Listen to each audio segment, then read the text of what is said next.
खुश नसीब है कि अब से कुछ ही देर में हम लोग वीडियो शावर देखेंगे, और वो भी एकदम लाइव। ऐसा पहली बार हो रहा है गाइस, लाइफ में ऐसा नजारा दोबारा देखने को नहीं मिलेगा। ये देखो, अमेरिका में भी शुरू हो गया मीडिया शावर।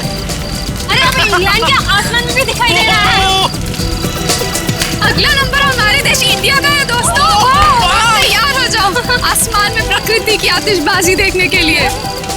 वो देखो शुरू हो गया।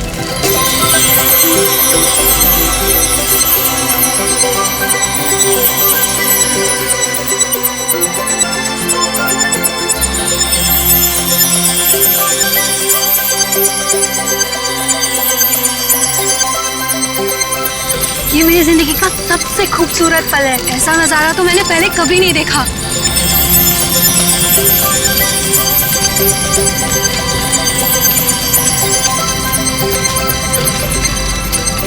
हे गाइस, वो देखो, आसमान से शायद कुछ गिर रहा है। ये कहीं किसी मीटियोर का हिस्सा तो नहीं है? वो देखो वहां गिरा, चलो देखते हैं। ये तो लाश की हालत तो बहुत खराब है, हड्डियां वगैरह चकनाचूर हो गई हैं। हाँ सर, लेकिन ऐसा तो तभी हो सकता है जब कोई काफी ऊंचाई से गिरा हो। लेकिन सर, यहाँ कोई बिल्डिंग तो है नहीं, चारों तरफ खुला मैदान ही है। लाश आसमान से गिरी है, वरना इसकी इतनी बुरी हालत नहीं होती।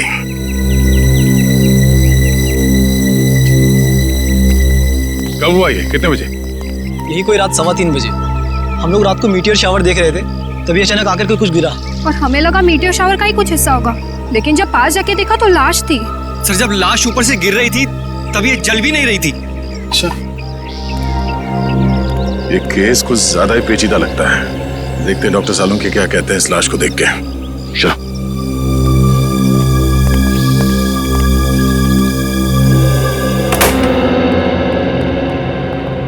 अरे सालुंके साहब, कुछ पता चला? हाँ, फिलहाल तो इस आदमी की उम्र पता चली है, और वो भी डॉक्टर तारिका ने ही पता किया होगा।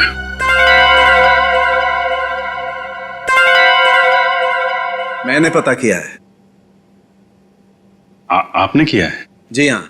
कोई शक है आपको? नहीं, शक की क्या बात है, आपने पता किया होगा तो ठीक ही किया होगा। वैसे क्या क्या पता क्या किया आपने? पता ये किया कि इस आदमी की उम्र 120 साल है। क्या 120 साल का बुजुर्ग आदमी इतनी ऊंचाई से गिर के मर गया? क्यों, कहीं लिखा हुआ है कि 120 साल का आदमी ऊंचाई से नहीं गिर सकता? आप लोगों से कुछ गलती तो नहीं होगी? आप एक काम कीजिए, तारिका जी से कंफर्म कर लीजिए। बताओ भाई ने। हाँ अभिजीत, इनके एक्सरे स्कैन्स देख लो। देखो, ये देखिए, इनकी हड्डियां काफी कमजोर हो चुकी थी, जैसे कि उम्र के साथ साथ होता है। और टिश्यूज को हुए नुकसान को देखकर हमने अंदाजा लगाया कि इनकी उम्र तकरीबन 120 साल के आसपास रही होगी। अच्छा, वैसे कितनी ऊंचाई से गिरे होंगे ये? फिलहाल ये बता पाना मुश्किल है। सर, हो सकता है इस आदमी को किसी हवाई जहाज से फेंका गया हो। सर, वो केस याद है ना आपको, जब एक लाश को हेलीकॉप्टर से फेंका गया था?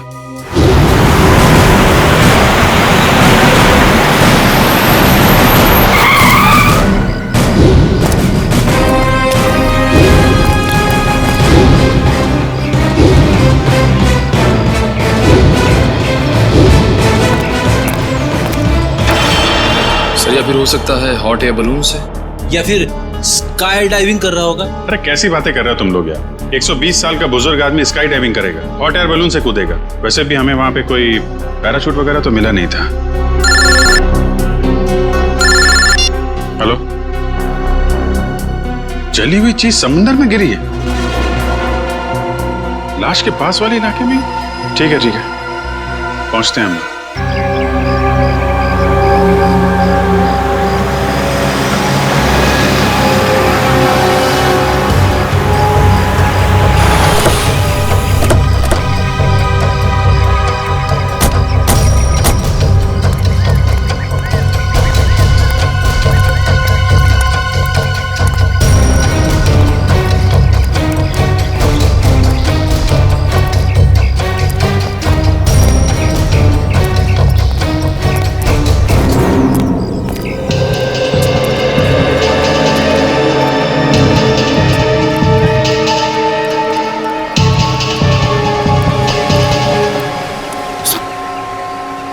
कुछ पता चला क्या गिरा था समंदर में? नहीं सर, समुद्र में क्या गिरा अब तक कुछ पता नहीं चला। अच्छा, पहली बार किसने देखा था उस चीज को समुद्र में गिरते हुए? शंकर ने कह रहा था कि जब वो अनोखी चीज समुद्र में गिरी तो वो बॉम्ब की तरह फट गई और उसमें से चिंगारियां भी निकली। सर हो सकता है ये कोई बॉम्ब ही है, शायद किसी ने ऊपर से फेंका। नहीं सचिन, कोई समुद्र में बॉम्ब क्यों गिराएगा? बात कुछ और ही है।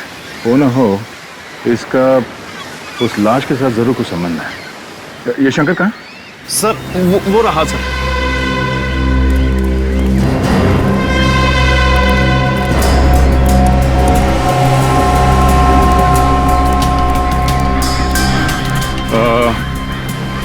तुम शंकर हो? जी मैं शंकर। हम लोग सीआईडी से हैं। एग्जैक्टली हुआ क्या था?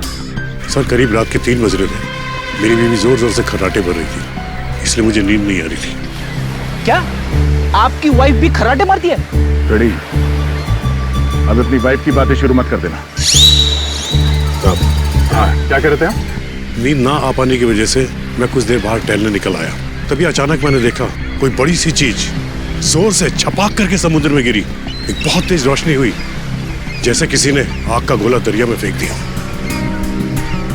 सर हो सकता है कि अंतरिक्ष से कोई उड़न तस्तरी गिरी होगी समुद्र में, और वो 120 साल का आदमी वो भी उड़न तस्तरी से ही गिरा होगा, फ्लाइंग सॉसर से। रेडी, मैंने तुमसे क्या कहा अभी? थोड़ी देर के लिए मौन व्रत रखो, समझे? सॉरी। जी कहिए। मैं समुद्र के नजदीक आया, ये जानने कि आखिर हुआ क्या है। तभी दूर एक आदमी की परछाई दिखाई दी। आदमी की परछाई? तुमने उसका चेहरा देखा? नहीं साहब, अंधेरा बहुत था, सिर्फ परछाई दिखी। वो आदमी समुद्र से निकला और वहां उस तरफ चलकर जाने लगा।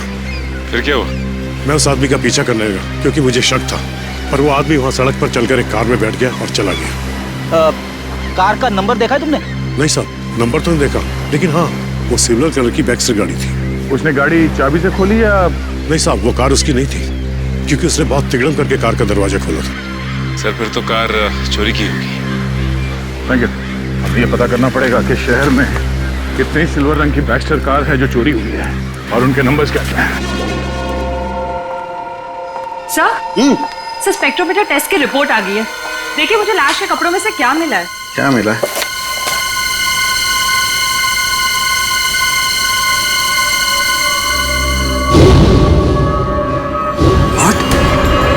Rocket fuel? हाँ सर। अरे लेकिन तारिका, रॉकेट फ्यूल तो स्पेस क्राफ्ट को स्पेस में भेजने के लिए इस्तेमाल होता है। सर कहीं आदमी रॉकेट में होगा तो? नहीं, रॉकेट में होगा तो भी क्या है, रॉकेट में होने से इसके कपड़ों पर रॉकेट फ्यूल कैसे आ सकता है तारिका? It is not possible. नहीं, ये कुछ और ही चक्कर है। क्या? ओह माय गॉड, ये कैसे हो सकता है? वो कैसा? ये मैंने क्या कर दिया है? अब देखना, वो प्रद्युमन वो मेरी मजाक उड़ाएगा, आग बबूला हो जाएगा मुझसे। यार ये ऐसी गलती मैं कैसे कर सकता हूँ? गलती? कौन सी गलती सर? कहाँ निकली? उस समुद्र में जो खास चीज गिरी थी उसके बारे में क्या पता चला? सर अब तक तो कुछ पता नहीं चला है सर, लेकिन गोताखोर लगे हुए हैं। सर समुद्र का वो हिस्सा काफी गहरा और खतरनाक है, इसलिए गोताखोरों को काफी दिक्कतों का सामना करना पड़ रहा है। बॉस, अभी तो और भी दिक्कतों का सामना करना पड़ेगा। और भी दिक्कतों का मतलब क्या डॉक्टर साहब आपका? मतलब ये अभिजीत के मुझसे बहुत बड़ी गलती हो गई है। गलती? ऐसी क्या गलती कर दी सर आपने? दया, अगर प्रद्युमन ये वादा करे कि वो मुझसे नाराज नहीं होगा तो मैं बता सकता हूँ। नहीं, अरे मैं नाराज क्यों हूँगा? मैं तो मिठाई बांटूंगा, क्योंकि the great intelligent and genius doctor Salunkhe ने जिंदगी में पहली बार अपनी गलती मान ली। तो डॉक्टर साहब बताइए, क्या गलती की आपने? गलती दरअसल मुझसे ये हुई है कि उस आदमी की उम्र 120 साल नहीं है। क्या 120 साल की नहीं है? नहीं। तो फिर क्या उम्र होगी उसकी? लगभग 50 साल। क्या साळुंखे, तूने 50 साल के आदमी को 120 साल का बना दिया? इतनी बड़ी गलती की तूने? यार दरअसल उस आदमी की हड्डियां तो यही बता रही थी कि उसकी उम्र 120 साल की होनी चाहिए, मगर स्पेक्ट्रोमीटर टेस्ट के बाद उसके कपड़ों पर मिला रॉकेट फ्यूल ये बता रहा है कि ये आदमी 4-5 महीने अंतरिक्ष में रहकर आया है। क्या उसके कपड़ों पर रॉकेट फ्यूल मिला? हाँ, और अंतरिक्ष में हड्डियों की डेंसिटी हर महीने 2% घटती जाती है। मतलब लाश अंतरिक्ष में से गिरी है? नहीं फ्रेडी, लाश अंतरिक्ष से अगर गिरती तो तो जल जाती, धरती पर पहुंचने से पहले ही उसके चीथड़े उड़ जाते, मगर ऐसा हुआ नहीं। मतलब ये लाश किसी स्पेसक्राफ्ट से गिरा है, जब वो धरती पे वापस आ रहा होगा। मगर दया, हमारे देश से कोई स्पेसक्राफ्ट तो किसी इंसान को लेकर अंतरिक्ष में गया ही नहीं। फिर भी अभिजीत, हमें पता तो लगाना ही पड़ेगा कि है कौन ये, और फिर वो गिरा तो गिरा कहां से और कैसे, और ये तो हमें हमारी स्पेस एजेंसी ही बता सकती है। हेलो सर, मैं यहाँ का डिप्टी डायरेक्टर हूँ, हरीश मेरा नाम है। कहिए। हरीश जी, हम यहाँ पर एक ऐसे आदमी के सिलसिले में आए हैं जिसका खून हुआ है, मगर उसने अंतरिक्ष में 4-5 महीने गुजारे हैं। आपको तो इस बात की जानकारी होगी ना कि हमारे देश से कौन कौन आदमी अंतरिक्ष यात्रा करके आया। यस सर, जानकारी तो पूरी है, पर हमें ये जानकारी किसी को भी देने की अनुमति नहीं है, फिर चाहे वो सीआईडी क्यों ना। लगता है हरीश जी, आप इस बात की गंभीरता को समझ नहीं पा रहे हैं। एक आदमी का खून हुआ है, खून। एक ऐसा आदमी जो शायद आपका साथी था, जो आपके साथ उठता बैठता था, हंसता खेलता था, खाता पीता था, और इसीलिए हम ये जानना चाहते हैं कि क्या आपका कोई साथी लापता है क्या? सर, ये जो भी इंसान है ये हमारा साथी हो ही नहीं सकता, क्योंकि अभी तक हमारे देश की तरफ से कोई भी स्पेसक्राफ्ट एस्ट्रोनॉट लेके अंतरिक्ष में गया ही नहीं है। हो सकता है कोई चोरी छुपे गया हो अंतरिक्ष में। नहीं सर, स्पेस को इतनी साधारण जगह नहीं है, हमारी जानकारी के बिना वहां जाना असंभव है, इम्पॉसिबल। अच्छा, आपके स्टाफ में से ऐसा कोई आदमी है जो आज काम पे नहीं आया? सर, विशाल सर काम पे नहीं आए हैं। विशाल काम पर नहीं आया? अच्छा, क्या विशाल कभी अंतरिक्ष में गया था? हाँ सर, विशाल सर बहुत साल पहले अंतरिक्ष में गए थे, लेकिन किसी और देश की तरफ से। एक्चुअली सर, वो हमारे यहाँ का हेड इंजीनियर है। यहाँ के हर प्रोजेक्ट की शुरुआत उसी की देखरेख में होती है। 3 साल पहले 5 महीने के लिए वो अंतरिक्ष में गया था, जॉइंट नेशन स्पेस प्रोग्राम के तहत। अच्छा, गया था। अभिजीत, साळुंखे ने भी तो यही कहा कि वो इंसान 4-5 महीने के लिए अंतरिक्ष में था। हाँ सर, विशाल सर हमें अंतरिक्ष में जाने की ट्रेनिंग दे रहे थे। और क्या विशाल का कद 5 फुट 7 इंच था? जी। फिर तो सर, जिसकी लाश मिली है शायद वो विशाल ही है। मुझे तो यकीन ही नहीं हो रहा है। नहीं हरीश जी, देखिए, जब तक डीएनए मैच नहीं होता हम यकीन से नहीं कह सकते कि वो लाश विशाल की ही है, लेकिन हमें विशाल के सारे मेडिकल डिटेल्स चाहिए और विशाल के घर का पता भी। जी।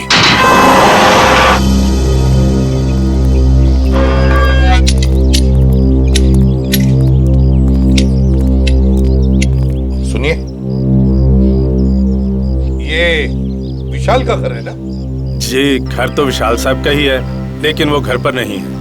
हाँ, वो तो पता है हमें, लेकिन क्या विशाल जी के कोई घर वाले या परिवार वाले, कोई दोस्त वगैरह आसपास रहते हैं क्या? जी, विशाल साहब की पत्नी अदिति मेम साहब तीर्थ गई हैं। आप लोग?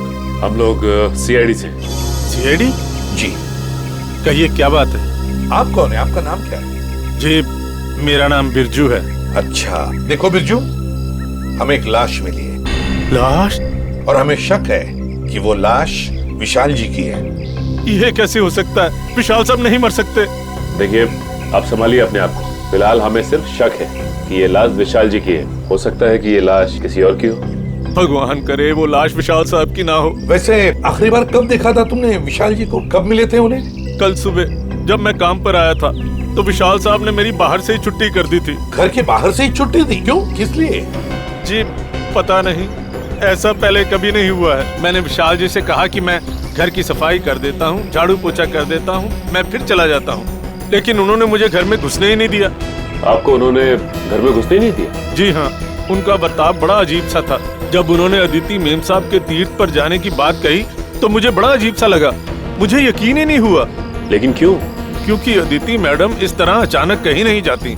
अगर वो शहर से बाहर कहीं जाती भी हैं तो महीनों पहले वो अपनी तैयारी पूरी कर लेती हैं। अच्छा, साहब ने तुम्हें घर के अंदर आने से मना कर दिया। वैसे बिरजू, हम घर के अंदर देखना चाहते हैं। तुम्हारे पास घर की चाबी तो होगी?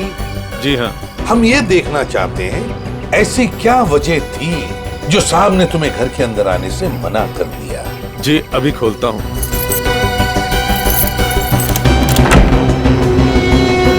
आइए साहब। सचिन, घर को अच्छी तरह से देखते हैं, देखते कुछ मिलता है क्या। चलो।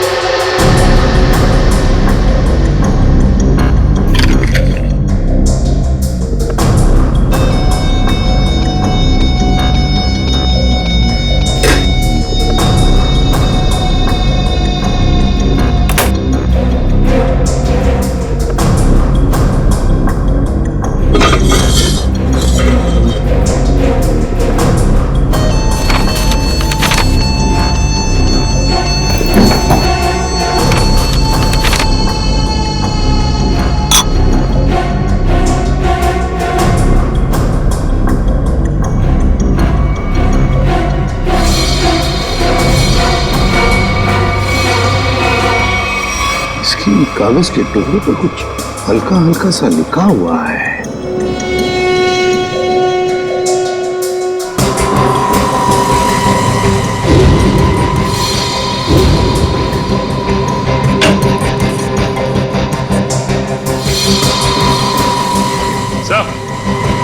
हाँ सच। ये देखिए सर, जूतों के निशान वो इस खिड़की से इस घर के अंदर आया है। उसके जूतों के निशान इस पेपर पे भी है सर। सचिन, घर की हालत को देखकर तो ऐसे नहीं लगता कि घर में कुछ चोरी हुई है, लेकिन जो भी इस घर में इस खिड़की से घुसा है वो या तो इस घर का आदमी है या फिर कोई ऐसा आदमी जो इस घर के बारे में और घर के लोगों के बारे में अच्छी तरह से जानता है और किसी खास मकसद से ही इस घर में घुसा है, किसी खास मकसद से। दया, वो चोरी हुई गाड़ी के बारे में क्या पता चला? सर जगह जगह पुलिस चेकिंग कर रही है, बहुत जल्द गाड़ी मिल जाएगी। साळुंखे, तू यहाँ क्या कर रहा है? वो लगता है फिर से गलती करके आ गया ये। यार प्रद्युमन, तुम कभी सुधरोगे नहीं क्या यार? अरे यार मत नहीं, कोई मजाक नहीं, ठीक है। आगे से तुम किसी ऐसे इंसान से काम कराओ जिसने अपनी जिंदगी में कभी कोई गलती नहीं की। मैं जा रहा हूँ, बाय। अरे सर, डॉक्टर तारिका। क्या? मेरे कहने का मतलब है सर कि तारिका जी अकेली पड़ जाएंगी अगर आप चले गए तो। अच्छा, तो मतलब आपको तारिका जी की फिक्र है, सालुके की फिक्र नहीं है ना?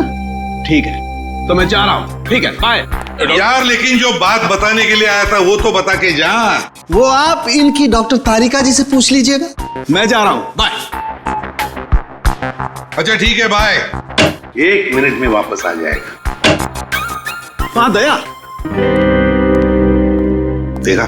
देखो दया, मैं ना सिर्फ और सिर्फ तुम्हारी वजह से वापस आया हूँ।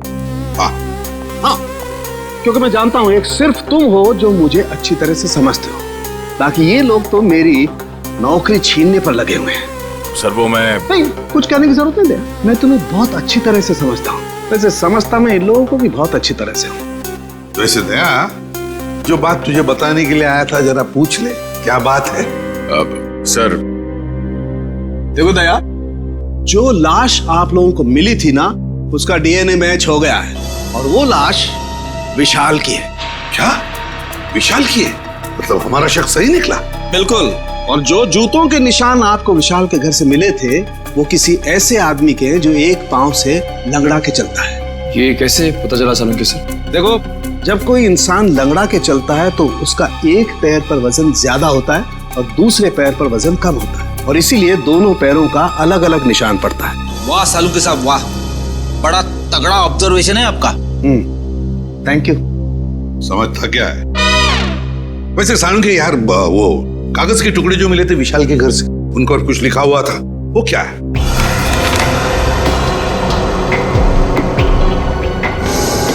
वो ये था, अगर तुमने जुबान खोली तो जान से जाओगे। विशाल को धमकी? लगता है विशाल कोई राज जान गया था सर, और इस राज की कीमत उसे अपनी जान गंवा के देनी पड़ी। सर खूनी जरूर इस स्पेस एजेंसी का ही कोई होगा सर, या फिर आसपास का कोई होगा, वरना स्पेसक्राफ्ट या हवाई जहाज से उसे नीचे फेंकना मुश्किल है सर। बिल्कुल वैसे ही हुआ होगा। बॉस, अभी सालुखे के सुरागों की पोटली खाली नहीं हुई है। और भी कुछ बाकी है क्या? हाँ, एक ऐसी चीज जो आपको खूनी के एकदम नजदीक तक ले जाएगी। तो बताइए ना डॉक्टर साहब। देखो दया, इन लेटर्स को गौर से देखो। इस आदमी ने ये लेटर्स कैपिटल में लिखे हैं ताकि अपनी हैंडराइटिंग को छुपा सके, लेकिन इनको जरा गौर से देखो, ये लेटर्स कहीं कहीं पर हिले हुए हैं, कमजोर है। मुझे लगता है इस आदमी का हाथ कांपता था जब ये लिखता था। कमाल है सर, धमकी भरा खत लिखता है और लिखते वक्त हाथ भी कांपता है। डर की वजह से? बिल्कुल सही फ्रेडी, डर की वजह से ही। दरअसल इसके हाथ में कोई तकलीफ थी, न्यूरोटिक तकलीफ। जब ये डरता था, इस आदमी का हाथ कांपता था। जब इसने ये नोट लिखा, ये डरा हुआ था, इसीलिए इसका हाथ कांप रहा था और ये अक्षर इस तरीके से बने। हाथ में तकलीफ? विशाल सर बहुत साल पहले अंतरिक्ष में गए थे, लेकिन किसी और देश की तरफ से। सर वो घटोत्कच, विशाल का असिस्टेंट। विशाल कुछ लोगों को ट्रेनिंग दे रहा था अंतरिक्ष में जाने के लिए, ये घटोत्कच भी उनमें से एक था। मगर अभिजीत, अंतरिक्ष में जाने के लिए वो आदमी मानसिक तौर पर और शारीरिक तौर पर बिल्कुल फिट होना चाहिए, हट्टा कट्टा होना चाहिए। इस घटोत्कच को क्यों सिलेक्ट किया गया? उसके तो हाथ में तकलीफ है। और घटोत्कच के इस कमजोरी के बारे में विशाल को पता चला, इसलिए शायद घटोत्कच ने विशाल को अपना मुंह बंद रखने के लिए उसे जान से मारने की धमकी दी होगी। ये हो सकता है। हाँ रजत, क्या? देखो, सभी पुलिस स्टेशन में खबर कर दो, उसकी फोटो भिजवाओ, सब जगह नाकाबंदी करवा दो। ओके? क्या हुआ? सर, ये विशाल की पत्नी अदिति, ये किसी तीर्थ यात्रा पे नहीं गई है। उसने किसी भी बस, ट्रेन या फ्लाइट की टिकट बुक नहीं करवाई। वो गायब है। अदिति गायब है? गायब है अदिति? तो फिर ये गई कहां? और फिर विशाल को मारा किसने और क्यों मारा? इन सारे सवालों का जवाब तो अब घटोत्कच ही देगा। घटोत्कच।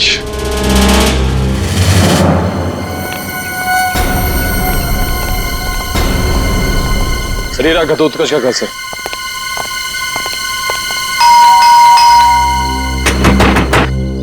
दरवाजा खोल ही नहीं रहा है। पीछे से कुछ आवाज है? हाँ।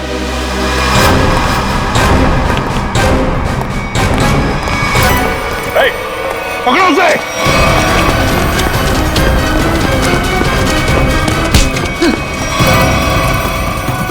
सीआईडी से भाग रहा है? कहाँ भाग रहा है? मुझे छोड़ दीजिए सर, मैंने कुछ नहीं किया सर। कुछ नहीं किया तो भाग क्यों रहा था? मैं जानता था सर कि आप लोग मुझ पे शक करेंगे। आप लोग मुझ पे शक करेंगे? शक नहीं करेंगे तो क्या पूजा करेंगे? हाँ? तुमने विशाल को चिट्ठी भेजी थी ना, धमकी भरी। अगर तुमने अपना मुंह खोला तो जान से जाओगे। भेजी थी या नहीं? बोल। हाँ सर, वो खत मैंने लिखा था सर, लेकिन वो मेरी भूल थी जो मैंने गुस्से में की थी सर। मैंने विशाल सर को नहीं मारा था। ऐसी कहानी हम लोग बहुत सुन चुके हैं, समझे? मैं सच कह रहा हूँ सर, मैं तो 3 दिन पहले विशाल जी के घर पे गया था उनसे माफी मांगने के लिए। तुम यहाँ पर क्यों आए हो? देखिए विशाल जी, मैं आपसे अपनी उस चिट्ठी के लिए माफी मांगने के लिए आया। उस वक्त मैं शराब के नशे में था और शराब के नशे में ही अक्सर सच्ची बात जुबान पर आ ही जाती है। देखिए आप ऐसा मत कहिए, आप न सिर्फ मेरे दोस्त हैं बल्कि मेरे मार्गदर्शक भी हैं। अगर आपने मुझे माफ ना किया तो मैं अपनी नजरों में गिर जाऊंगा। ठीक है, मैंने तुम्हें माफ किया। देखिए आप कुछ परेशान नजर आ रहे हैं। परेशान? नहीं, मुझे काहे की परेशानी है?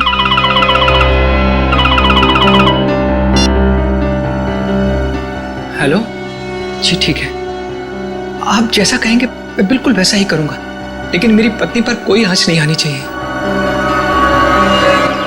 आदिति किडनैप हो गई और फिर किडनैपर आदिति को कोई नुकसान ना पहुंचाए, इसलिए विशाल ने ऐसी कहानी बनाई कि आदिति तीर्थ यात्रा पर चली गई।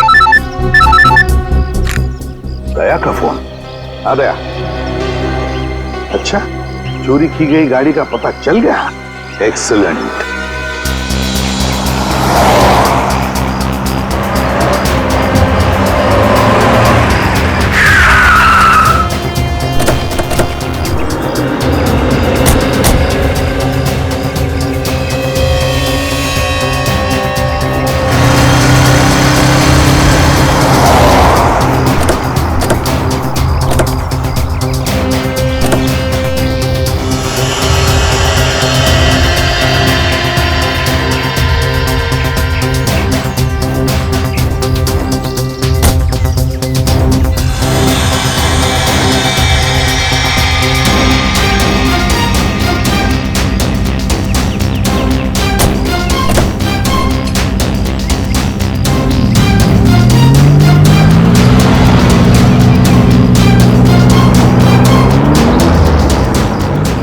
खूनी समंदर किनारे से इस गाड़ी में यहाँ तक आया और उसके बाद गाड़ी को यहाँ पे लावारिस छोड़ के किसी और गाड़ी में चला गया।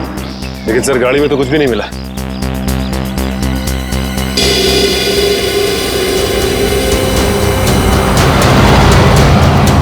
ये देखो, सीसीटीवी कैमरा लगा हुआ है इस ट्रैफिक पोस्ट पे। जरूर उस खूनी का चेहरा इस कैमरे कैद हो गया होगा। इसके लिए काम करो, आरटीओ को कांटेक्ट करो और इस कैमरे की फुटेज ले लो। सर, हेलो, क्या अदिति मिल गई? कौन सा हॉस्पिटल में है? हेलो सर, मैं इंस्पेक्टर प्रशांत। हाँ, मैंने ही आपको फोन किया। अच्छा, अदिति की तबीयत कैसी है? सर, उन्हें गोली लगी थी। गोली लगी थी? जी हाँ, उनका ऑपरेशन हुआ है, अब वो खतरे से बाहर है। कार को हमने रोकने की बहुत कोशिश की सर, मगर हमारा ज्यादा ध्यान अदिति जी की तरफ था, इसलिए वो लोग हमारे हाथ से निकल गए। तुम लोगों ने बिल्कुल सही किया। गाड़ी का नंबर तो नोट किया होगा? नहीं सर, उस गाड़ी की नंबर प्लेट पे मिट्टी लगी हुई थी सर, इसलिए हम लोग आधा ही नंबर देख पाए। Good job. Thank you. हम लोग अदिति से मिलते हैं। जी सर।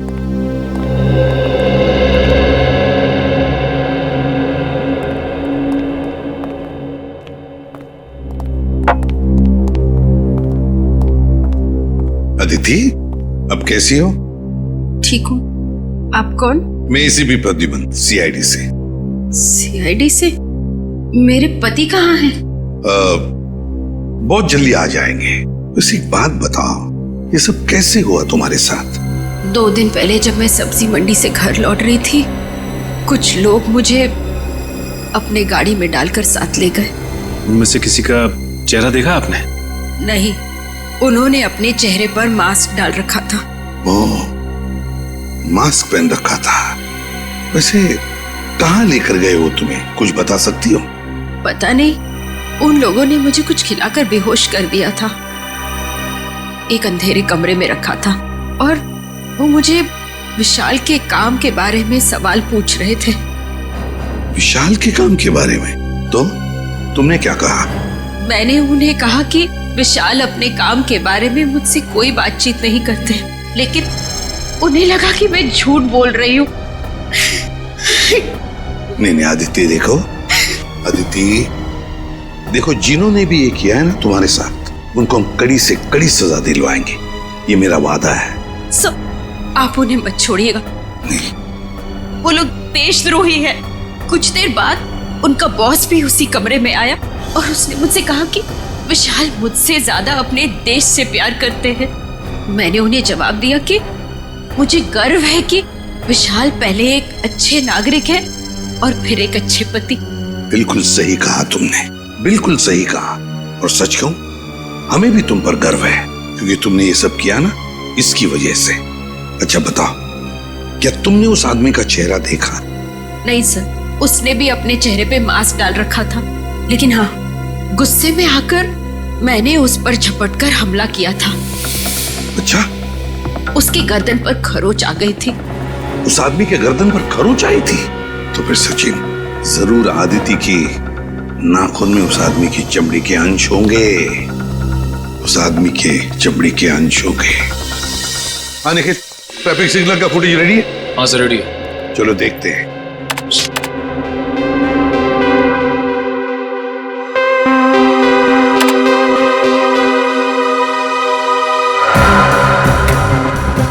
रात का फुटेज है, समझ में नहीं आ रहा है। दिन का फुटेज दिखाओ।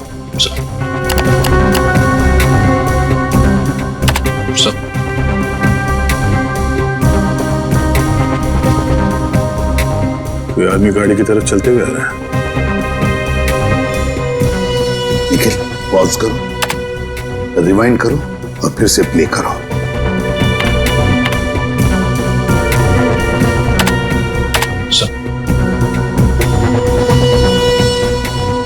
और जो जूतों के निशान आपको विशाल के घर से मिले थे, वो किसी ऐसे आदमी के हैं जो एक पांव से लंगड़ा के चलता है। बाएं पैर से लंगड़ा भी रहा है। कहीं ये हमारा खूनी तो नहीं? सर, मगर ये आदमी है कौन? इसका चेहरा तो दिख ही नहीं रहा है। पता चल जाएगा फ्रेडी, ये है कौन, ये पता चल जाएगा। लाल जूते जो पहने हैं। निखिल, रिवाइंड करो, जूम करो जूतों पर।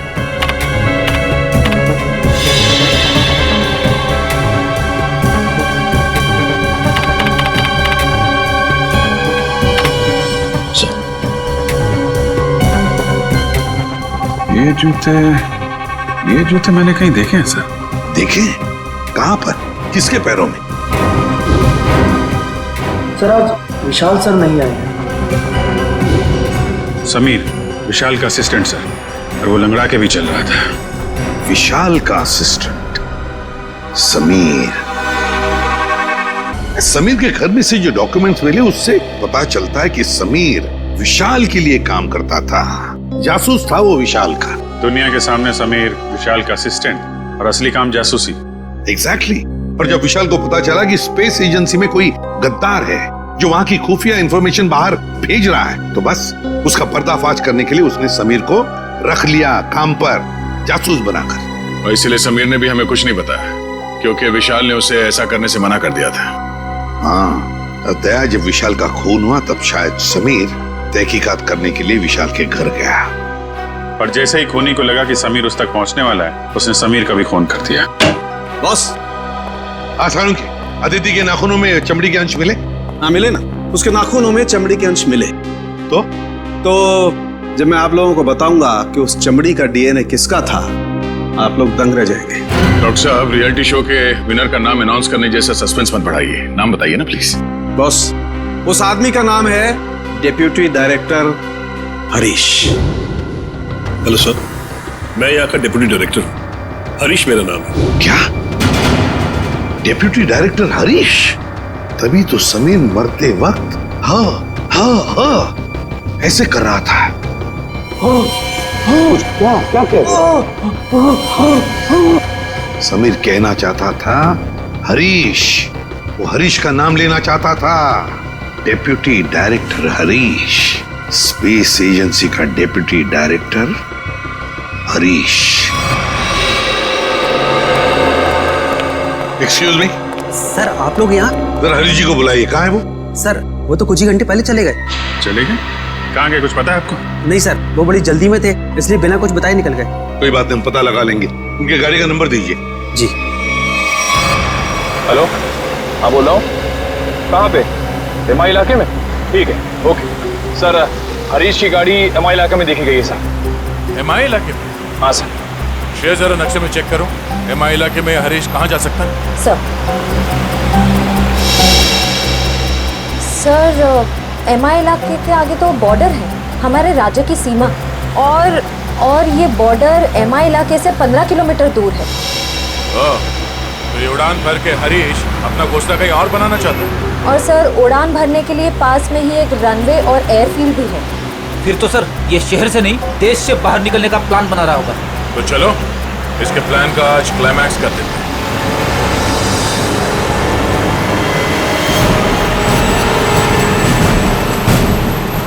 सर, वो देखिए, हरीश की गाड़ी है।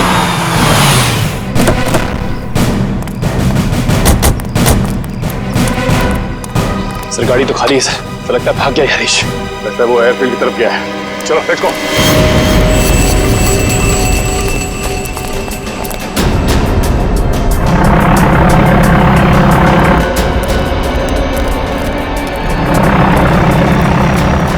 सर, उसका प्लेन तो टेक ऑफ करने वाला है। सर, अगर ये विदेश चला गया तो इसे पकड़ना और भी मुश्किल हो जाएगा। कहीं नहीं पहुंचेगा ये। Oh no.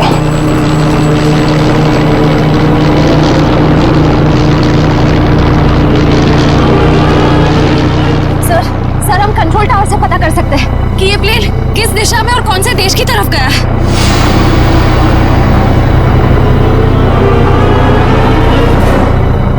पता तो कर सकते हैं श्रेया, मगर क्या सर? पता नहीं क्यों मुझे ऐसा लग रहा है कि हम अब भी असली खूनी तक नहीं पहुंचे हैं। सर इस हरीश तक पहुंचते पहुंचते रह गए सर। नहीं निखिल,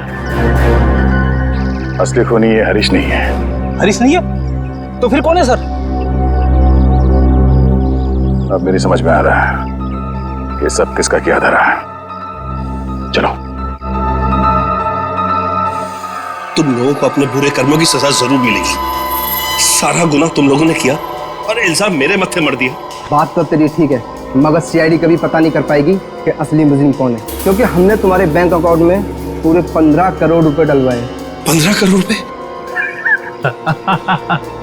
हाँ, 15 करोड़ रुपए, जिससे उनको लगेगा कि तुमने अपने जमीर का सौदा कर दिया है 15 करोड़ रुपयों के लिए, और अब देशद्रोही बन गए। शर्म आनी चाहिए तुम लोगों को। शर्म तो हमें आने से रही, अब तू एक अच्छे बच्चे की तरह उस नए मिशन की पूरी जानकारी हमें देते हैं। चल। नहीं, कभी नहीं। मैं रुपयों के लिए अपने देश को कभी नहीं बेचूंगा, कभी नहीं।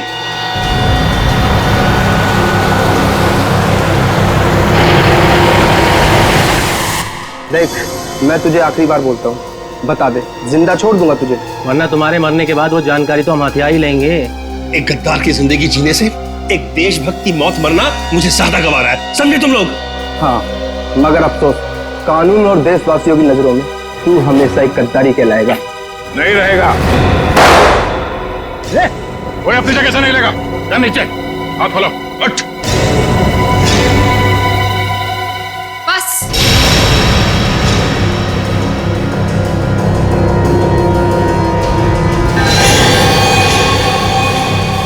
बहुत हो चुका ये नाच गाना, अब काम की बात करें। हाँ, काम की बात भी हो जाएगी अदिति। तुम लोग मुझे देखकर चौंके नहीं? नहीं, हमें पहले ही पता चल गया था। ज्यादा चालाक बनने के चक्कर में तुम खुद अपनी जाल में फंस गई। तुम्हें याद है, तुमने कहा था कि 2 दिन पहले तुमने हरीश के गले को खरोचा था। हा? मैंने उस पर झपटकर हमला किया था। अच्छा। उसकी गर्दन पर खरोच आ गई थी। हाँ तो? मगर जब हम हरीश से मिलने स्पेस एजेंसी गए थे तब उसके गले पे खरोच का ऐसा कोई भी निशान नहीं था। नहीं सर, स्पेस को इतनी साधारण जगह नहीं है। हमारी जानकारी के बिना वहां जाना असंभव है। और हमसे मिलने के बाद हरीश के गले पे खरोच का निशान बनाया गया ताकि तुम हमें गुमराह कर सको। सर इन लोगों को बिल्कुल मत छोड़ना। इन लोगों के पास देश की एक ऐसी खुफिया जानकारी है जो ये अरबों रुपए में दुश्मन को बेचना चाहते हैं। अपनी जेब भरने के लिए देश की सुरक्षा का सौदा करने चली थी तुम। अब चलो, मायके चलने की तैयारी करो। तुम लोग ऐसे नहीं मानोगे। सीआईडी के ऊपर गोली चलाने की कोशिश कर रही हो? ये रहा उसका इनाम। बोलो, क्यों किया तुमने ये सब? मैं दुश्मन देश की जासूस हूँ। 8 महीने पहले मैंने विशाल से शादी की ताकि भारत की स्पेस एजेंसी की सीक्रेट्स और आने वाली प्रोजेक्ट्स की जानकारी मैं चुरा सकूं। मगर तुम्हारे पति विशाल को तुम्हारी हरकतों और हाव भाव पे शक हुआ और इसीलिए उसने तुम्हारे पीछे जासूस लगा दिए। विशाल को सिर्फ इतना ही शक था कि स्पेस एजेंसी में कोई गद्दार है, लेकिन वो ये नहीं जानता था कि गद्दार खुद उसकी पत्नी ही है। जब तुम्हें ये जासूसी वाली बात पता चली तो तुमने उस जासूस समीर को मार दिया और अपने आप को अगवा करने का प्लान बना लिया।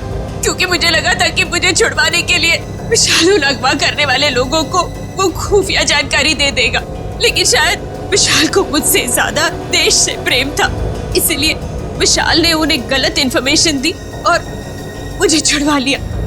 और तुम्हें इस बात का गुस्सा आया और तुमने विशाल को प्लेन से नीचे धक्का दे दिया। हाँ, मैंने प्लेन क्रैश करवाया था और खुद पैराशूट से नीचे आ गई। और फिर तुमने मुझे फंसाने का प्लान बनाया? क्योंकि मैं चाहती थी कि विशाल के खून का और इस सारी गद्दारी का इल्जाम तुम्हारे सर पर आ जाए। मगर तुमने कभी ये नहीं सोचा कि सीआईडी कभी ना कभी सच का पता लगा ही लेगी। तुम इस देश को बर्बाद करना चाहती थी, अब इस देश की खातिरदारी भी देख लो। फांसी के लिए तैयार हो जाओ तुम।